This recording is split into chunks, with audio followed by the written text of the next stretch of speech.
Hello everyone, मैं हूं कामरान चौधरी और आप देख रहे हैं केमिस्ट्री विद कामरान। आज के लेक्चर में हम लोग डिस्कस करेंगे आपके class 11 chapter number 1 basic concepts का जो एक्सरसाइज क्वेश्चन है, क्वेश्चन नंबर 10, उसका एफ पार्ट। अभी से पहले हम लोग इसके 5 पार्ट्स को सॉल्व कर चुके हैं। जिन लोगों ने इस चैप्टर के प्रीवियस लेक्चर नहीं देखे तो आप चैनल पर जाएंगे, प्लेलिस्ट मौजूद है आपकी क्लास 11 के चैप्टर नंबर 1 बेसिक कॉन्सेप्ट्स की। वहाँ पर आपको इस चैप्टर के तमाम प्रीवियस लेक्चर्स मिल जाएंगे।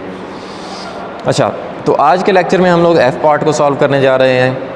क्वेश्चन क्या है? Calculate the mass in grams. Mass आपने कैलकुलेट करना है in grams of 5.136 moles of silver carbonate. Silver carbonate का मैस कैलकुलेट करना है आपने, जबकि आपको मोल्स प्रोवाइड कर दिए गए हैं।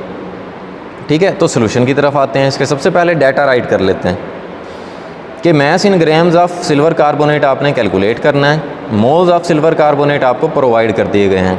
अच्छा देखें, जब भी आप मैस और मोल की बात करेंगे देन आपको एक ही फार्मूला माइंड में आता है कि number of moles is equal to mass of the substance divided by molar mass, जो कि आपने class 9 chapter number 1 fundamentals of chemistry में पढ़ा था। ठीक है, अब यहाँ पर आप देखें कि आपको मैस कैलकुलेट करना है सिल्वर कार्बोनेट का। ठीक है, जबकि आपको मोल्स भी प्रोवाइड कर दिए गए हैं। मोलर मैस आप फार्मूले से कैलकुलेट कर लेते हैं। तो फाइनली जो मैस ऑफ द सब्सटेंस हो जाएगा वो इक्वल हो जाएगा, ये मोलर मैस उधर जाकर मोल्स से क्या हो जाएगा, मल्टीप्लाई। तो mess of the substance equal हो जाएगा number of moles multiply by molar mess. अब नंबर ऑफ मोल्स आपको दिए गए हैं, जबकि आपके पास मोलर मैस अभी नहीं है। तो सिल्वर कार्बोनेट के लिए हम लोग क्या करेंगे, सबसे पहले मोलर मैस कैलकुलेट कर लेते हैं।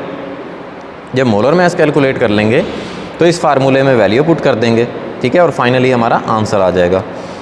तो अगर आप सिल्वर कार्बोनेट को देखें, आपको 3 तरह के एलिमेंट्स नज़र आ रहे हैं, सिल्वर, कार्बन और ऑक्सीजन।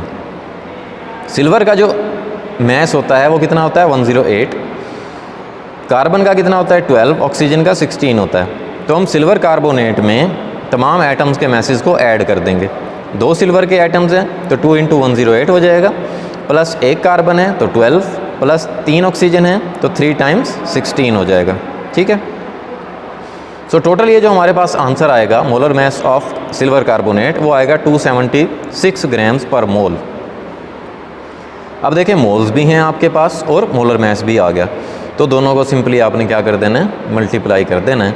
तो फाइनली आपके पास जो मैस ऑफ सिल्वर कार्बोनेट आ जाएगा वो आ जाएगा 1417.53 ग्राम्स पर मोल।